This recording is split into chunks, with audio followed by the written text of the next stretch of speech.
नमस्कार दोस्तों, स्वागत है आपका स्टडी फॉर सिविल सर्विसेज में। वीडियो को पूरा देखिए। कोई भी आपका फीडबैक है, कोई सजेशन है, तुरंत वीडियो में कमेंट करके जरूर बताइए। अच्छा लगे तो वीडियो लाइक जरूर कर लीजिए और ऐसे वीडियो लगातार फ्री में पाने के लिए चैनल को तुरंत सब्सक्राइब कर लीजिए और बेल आइकन को जरूर टैप कर लीजिए ताकि आगे भी सारे वीडियो आपको मिलते रहे। यूट्यूब में फॉलो करते हैं तो प्लीज ये वाला फ्री टेलीग्राम चैनल जरूर ज्वाइन कर लीजिएगा। सारे नोटिफिकेशन, सारे अपडेट यहीं पे आते हैं, ध्यान रखिएगा। स्टडी फॉर सिविल सर्विसेज का कोई भी पेड ग्रुप अगर आपको ज्वाइन करना है तो सिर्फ 85648096960609797523860455 यही नंबर है हमारे, सिर्फ जहां पे कॉल या व्हाट्सएप कर सकते हैं। इंस्टाग्राम पे हमारा पेज जरूर फॉलो कर लीजिएगा, studyforcivil.services है। ट्विटर पे हमको जरूर फॉलो कर लीजिएगा, @studyforcivils है। सारे क्वेश्चन अटेम्प्ट करिए और स्कोर अपना तुरंत कमेंट करके बताइए। नमस्कार दोस्तों, स्वागत है आपका स्टडी फॉर सिविल सर्विसेज में। पीईटी एग्जामिनेशन 2022 का आपका एकदम नजदीक आने वाला है, तो लगातार हम पेड क्विजेस को भी देख रहे हैं। उसी क्रम में सारे फैक्ट्स यहाँ पे काफी इंपॉर्टेंट होते हैं जो कवर करवाए जाते हैं, तो प्लीज इन वीडियोस को देख लिया करिए, ठीक है। तो बिना किसी देरी के हम आज के फर्स्ट क्वेश्चन से स्टार्ट करेंगे। अगर पिछले वीडियोस अब तक नहीं देखे हैं तो नीचे देखिए प्लेलिस्ट में जो है आपको सारे वीडियोस मिल जाएंगे और हमारे मॉड्यूल बेस्ड जो क्लासेस हैं वो भी आपको यहाँ से मिल जाएंगी। आप उसको देख करके अपनी तैयारी को और बेहतर कर सकते हैं, ठीक है। तो बिना किसी देरी के हम स्टार्ट करेंगे। पहला क्वेश्चन हमारे पास है कि हाल ही में किस राज्य में पहली बार अफ्रीकी स्वाइन फीवर है इसके मामले की पुष्टि हुई है। तो अफ्रीकी स्वाइन फीवर बेसिकली क्या है कि एक प्रकार की बीमारी है ना, जो कि यहाँ पे अभी रिसेंटली केरल के अंदर एक प्राइवेट जो पिग फर्म था है ना, उसमें देखा गया। जो सुअर होते हैं उनमें एक तरीके से होने वाली बीमारी है, ठीक है। तो यहाँ पे कई सारे जो है इनकी डेथ्स भी हो गई थी इसकी वजह से, ठीक। तो ध्यान रखेंगे ये जो वाइल्ड पिग्स होती हैं उनमें होने वाली एक बेहद जो है घातक बीमारी है अफ्रीकन स्वाइन फीवर, ठीक। तो हम यहाँ पे बी ऑप्शन को चुनेंगे और ये भी ध्यान रखेंगे कि यहाँ पे जो है इस बीमारी को अभी देखा गया है। हाल ही में किस देश की संसद में धूम्रपान मुक्त वातावरण और विनियमित उत्पाद यानी कि जो स्मोक्ड टोबैको संशोधन विधेयक है इसको पेश किया गया है। तो देखिए ये जो है smoke free environment and regulated products, ठीक है, जिसमें कि जो भी टोबैको स्मोक किए जाते हैं उससे संबंधित ज्यादातर इसमें चीजें कवर की गई हैं। तो ये बिल लाया गया है न्यूजीलैंड में, ठीक है। इसमें प्रावधान ये है कि 18 वर्ष से कम के जो बच्चे हैं या लोग हैं उनको ये प्रोडक्ट्स जो है कहीं से भी अवेलेबल होंगे ही नहीं, ठीक है। तो कुछ इस तरीके से वहां पे उनको अपने देश को जो है एक स्मोक फ्री रखने की एक कवायद है, ठीक। तो ये ऑप्शन को चुनेंगे।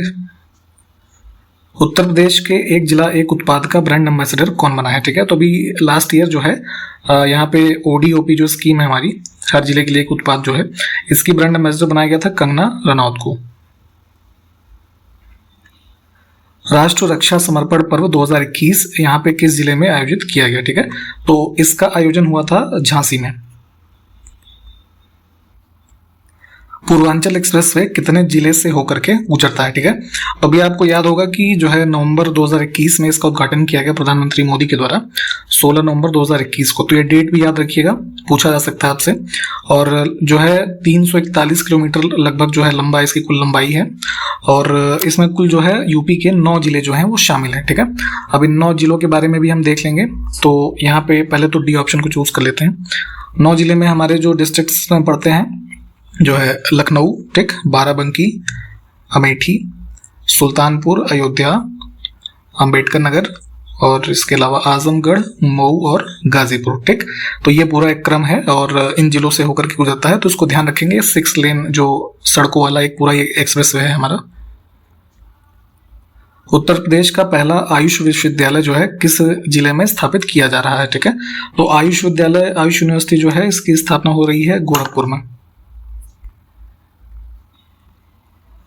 बिना पनकी बहु उत्पाद पाइपलाइन से उत्तर प्रदेश के कुल कितने जिले लाभान्वित होंगे, ठीक है। तो एक मल्टी प्रोडक्ट पाइपलाइन है ना, जिसको इनॉग्रेट किया गया अभी दिसंबर 2021 में प्रधानमंत्री मोदी के द्वारा। तो इसको भी ध्यान रखिएगा किसने उद्घाटन किया है। और इसकी कुल लंबाई है 356 किलोमीटर के आसपास। बीना जो कि मध्य प्रदेश में है रिफाइनरी जो है, और पनकी जो कि कानपुर में, तो इसके मध्य में इसका उद्घाटन किया गया है। और इसमें पूछा जा रहा है कि उत्तर प्रदेश के जो है कितने जिले लाभान्वित होंगे। तो यहाँ पे ललितपुर, झांसी, जालौन, कानपुर देहात और कानपुर नगर, है ना। तो 5 जिले हो गए यूपी के और 2 जिले जो हैं वहां के मध्य प्रदेश के, जिनका नाम है सागर और टीकमगढ़, ठीक है। तो ये लाभान्वित होंगे। तो हम ऑप्शन सी जो है इसको ध्यान रखेंगे। हाल ही में Uttar Pradesh national law university की आधारशिला कहाँ रखी गई है, ठीक है। तो यूपी नेशनल लॉ यूनिवर्सिटी बनाई जा रही है प्रयागराज में, यानी कि इलाहाबाद में। किस विदेशी को 1990 में भारत रत्न मिला है? ठीक है, तो 1990 में देखेंगे तो नेल्सन मंडेला जो साउथ अफ्रीका के पूर्व प्रेसिडेंट रहे, इनको दिया गया था। ठीक, निम्नलिखित नदियों में से किनके स्रोत बिंदु लगभग एक ही हैं? ठीक है, तो जहां से एक ही स्थान से निकलने वाली जो ये स्थल है, तो ये जो कैलाश मानसरोवर के पास आप देखते हैं ना, वहां से निकलती हैं दोनों नदियां, ये हैं ब्रह्मपुत्र और सिंधु। महात्मा गांधी सेतु गंगा नदी पर स्थित है और ये किस राज्य में स्थित है? ठीक है, तो ये फेमस जो ब्रिज है ये है बिहार में। अच्छा, किस जिले में है जरा ये बताइए तो। अति विवादित बबली प्रोजेक्ट निम्नलिखित में से किस राज्य में स्थित है? ठीक है, तो बबली प्रोजेक्ट बेसिकली एक कह लीजिए जलाशय यानी कि रिजर्वायर प्रोजेक्ट है, जो कि महाराष्ट्र में गोदावरी नदी के ऊपर जो है बनाया गया है। तो इसमें डिस्प्यूट है तेलंगाना और जो ये है आपका महाराष्ट्र स्टेट के बीच में। ठीक, तो ध्यान रखेंगे ये स्थित है महाराष्ट्र में। कौन सा राज्य भारत का शक्कर का प्याला कहा जाता है, यानी कि शुगर बाउल ऑफ इंडिया? तो चीनी के ज्यादा प्रोडक्शन के कारण जो है उत्तर प्रदेश को ये नाम दिया जाता है। नेशनल वाटर डेवलपमेंट एजेंसी यानी कि राष्ट्रीय जल विकास एजेंसी की स्थापना हमसे पूछी जा रही है, तो यह स्थापित किया गया था 1982 में। भारतीय पशु चिकित्सा विज्ञान अनुसंधान संस्थान कहाँ अवस्थित है? इंडियन वेटरिनरी रिसर्च इंस्टीट्यूट, तो ये है उत्तर प्रदेश के बरेली में। देखिए, ज्योग्राफी में आपने प्लेट टेक्टोनिक्स थियरी के बारे में पढ़ा होगा, तो कुछ हमारी मेजर और माइनर प्लेट्स के बारे में भी आप पढ़ते होंगे। तो उसी क्रम में क्वेश्चन है कि कौन सी टेक्टोनिक प्लेट एशियाई और प्रशांत यानी जो पैसिफिक प्लेट है इसके बीच में स्थित है? ठीक है, तो ये है हमारी फिलीपींस प्लेट। चित्रकूट जलप्रपात भारत के निम्नलिखित राज्यों में से किस में अवस्थित है? तो ये है यहाँ छत्तीसगढ़ में। निम्नलिखित में से कौन सा युग्म सही सुमेलित नहीं है? ठीक है, तो देखिए कुछ पुरस्कार लिखे हैं और किस वर्ष से वो दिए जाने लगे या स्थापना वर्ष जो है वो लिखा हुआ है। तो नोबेल पुरस्कार 1901 से दिया जा रहा है। ऑस्कर अवार्ड जो मिलता है फिल्म वगैरह में 1929 से, भारत रत्न 1954 से, और गांधी शांति पुरस्कार है 1995 से दिया जाता है। ठीक है, ये वाला गलत लिखा था। अब इसमें से कौन सा युग्म सुमेलित नहीं है ये देखना है, तो यहाँ पे भी पुरस्कार और जो है स्थापना वर्ष है। तो द्रोणाचार्य पुरस्कार 1985 में है ना, जो कोचेस वगैरह को मिलता है स्पोर्ट्स के लिए। मैन बुकर प्राइज 1969 में, अर्जुन पुरस्कार 1961 में, और पुलित्जर पुरस्कार जो ये पत्रकारिता वगैरह मिलता है 1917 से स्टार्ट हुआ ये।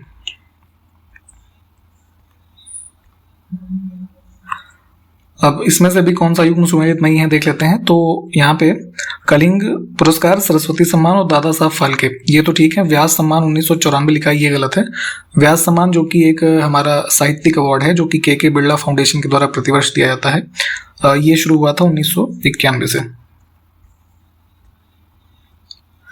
जनवरी में आयोजित होने वाले Uttar Pradesh global investor summit 2023 में उत्तर प्रदेश का पहला भागीदार देश कौन सा बना है? ठीक है, तो 2023 के जनवरी में उत्तर प्रदेश में एक ग्लोबल इन्वेस्टर समिट जो है इसका आयोजन किया जाएगा।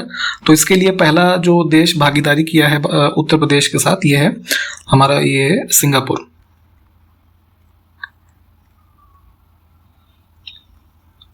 हाल ही में नौसेना की महिला अधिकारियों के दल ने डोर्नियर 228 विमान पर उत्तरी अरब सागर में पहला स्वतंत्र समुद्री निगरानी मिशन पूरा किया है। ठीक है, तो ये इसमें महिला अधिकारी ही शामिल थी। तो इस दल की कप्तान कौन थी ये बताना है। ठीक है, तो इसमें आंचल शर्मा जो है ये इसकी कैप्टन थी।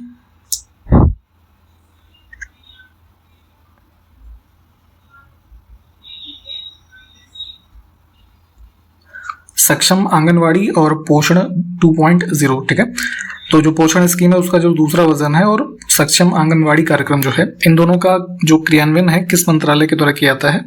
तो संबंधित है इससे ये हमारा महिला एवं बाल विकास मंत्रालय जो केंद्र सरकार का है। ठीक, आतंकवाद के खिलाफ 29 अक्टूबर 2022 को संयुक्त राष्ट्र सुरक्षा परिषद यानी जो यूनाइटेड नेशन सिक्योरिटी काउंसिल है, तो उसके 15 देशों के राजनयिकों की एक विशेष बैठक की मेजबानी इनमें से कौन सा देश करेगा? तो इसको ध्यान रखिएगा, अक्टूबर में आयोजन होगा ये और इसकी मेजबानी भारत कर रहा है।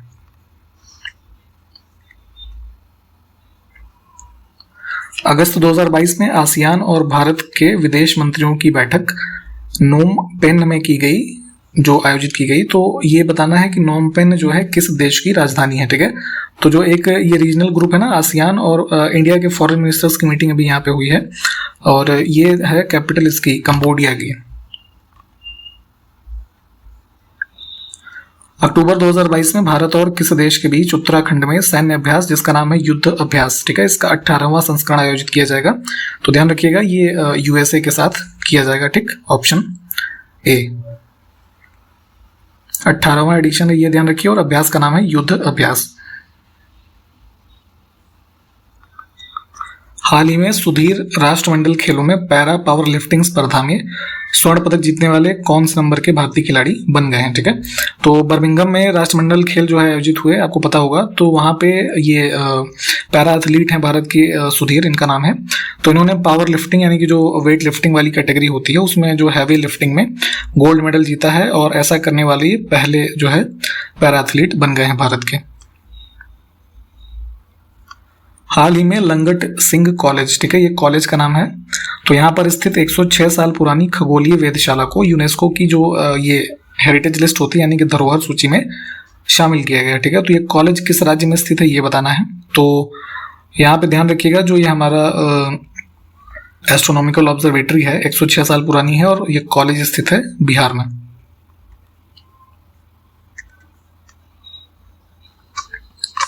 4 अगस्त 2022 को किस शहर में संकल्प से सिद्धि सम्मेलन का तीसरा संस्करण आयोजित किया गया, ठीक है। तो तीसरा एडिशन है, इसको ध्यान रखेंगे, ये आयोजित किया गया कर्नाटक में, है ना, बैंगलोर में, और उद्घाटन किया इसको जो केंद्रीय गृह मंत्री हैं अमित शाह, इन्होंने। केंद्र सरकार इंडियन इंस्टीट्यूट ऑफ हेरिटेज, ठीक है, इसको एक डीम्ड यूनिवर्सिटी के रूप में किस शहर में स्थापित करेगी ये बताना है। तो इसकी स्थापना गौतम बुद्ध नगर यहाँ जो है नोएडा में की जाएगी। निम्नलिखित में से कौन फेबियन सोसाइटी का प्रस्तावक था, ठीक है। तो देखिए फेबियन सोसाइटी से मतलब ये है कि एक कॉन्सेप्ट होता था फेबियनिज्म, ठीक है, वर्ल्ड वॉर 1 के टाइम पीरियड में जो है एक फेबियन सोसाइटी बेसिकली एक ब्रिटिश सोशलिस्ट इंटेलेक्चुअल मूवमेंट रहा है ना, जो कि कह लीजिए सोसाइटी में, है ना, जो सोसाइटी के एडवांसमेंट और सोशलिस्ट आइडियाज़ को प्रमोट करने पे आधारित था। तो इसके जो है कह लीजिए प्रस्तावक का नाम हमसे पूछा जा रहा है, तो एनी बेसेंट का नाम आप जानते होंगे, है ना, ये इसकी प्रस्तावक थी। तो वर्ल्ड वॉर 1 के टाइम पीरियड पे ये जो है यूरोपियन रीजन में काफ़ी फेमस था, इसको ध्यान रखेंगे। इसमें से कौन सा युग्म सुमेलित नहीं है, तो कुछ अवार्ड हैं और वही स्थापना वर्ष है। तो इसमें जो है सी ऑप्शन जो है इनकरेक्ट है। 1950 लिखा है राष्ट्रीय फिल्म पुरस्कार, यानी कि जो नेशनल फिल्म अवार्ड मिलते हैं, इनकी स्थापना हुई थी 1954 में, ठीक। प्रतिवर्ष जो है भारत के राष्ट्रपति इन अवार्ड जो है इनको देते हैं। निम्नलिखित में से कौन सा युग्म सही सुमेलित नहीं है, तो देखिए जो है दिल्ली सल्तनत के टाइम पीरियड में जो कुछ किताबें लिखी गई, तो किताब और उसके लेखक का नाम लिखा है, तो तुगलकनामा के लिए लिखा है फिरदौसी, ये गलत है। तुगलकनामा जो है पुस्तक लिखी गई थी जो है इनके द्वारा, अमीर खुसरो के द्वारा।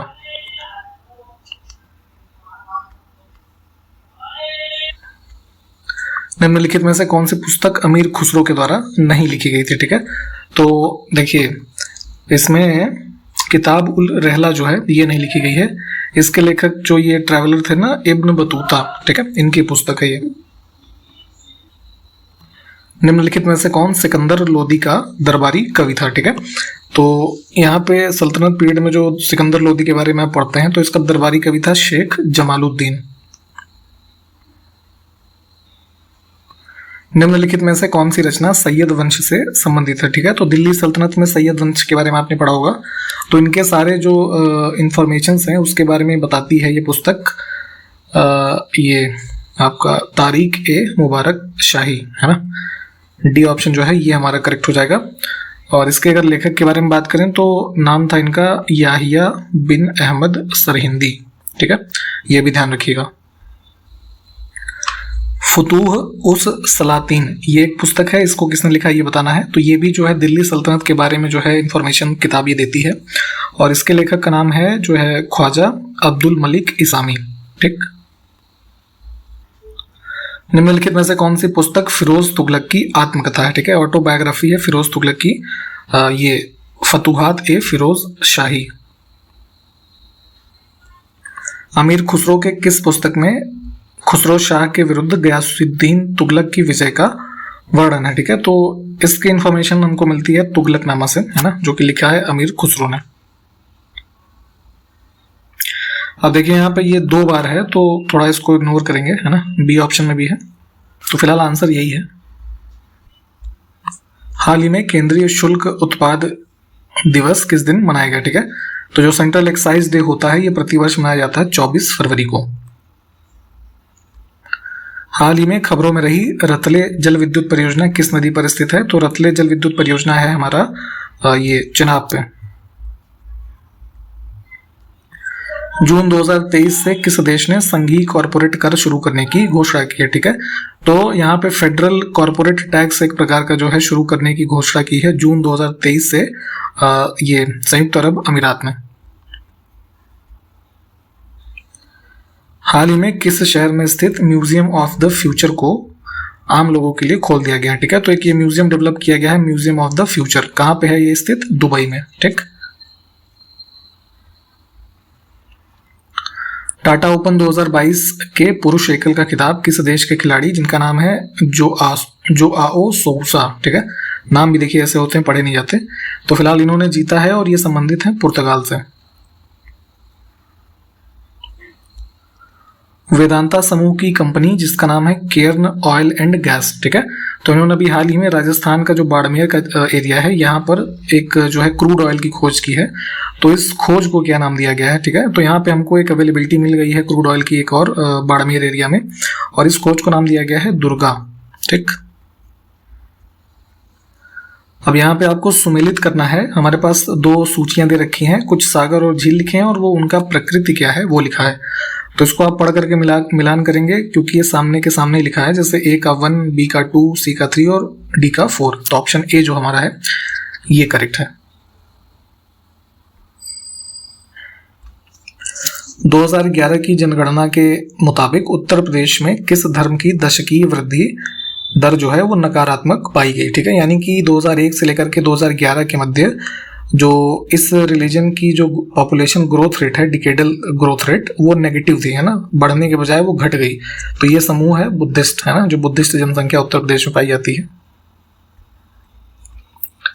बनी ठनी का संबंध किससे है इसमें से, ठीक है। तो बनी ठनी बेसिकली एक प्रकार की पेंटिंग होती है जो कि चित्रकला की किशनगढ़ शैली जो है राजस्थान की, इससे संबंधित, ठीक है। यहाँ पे इसको प्रैक्टिस किया जाता है, ठीक।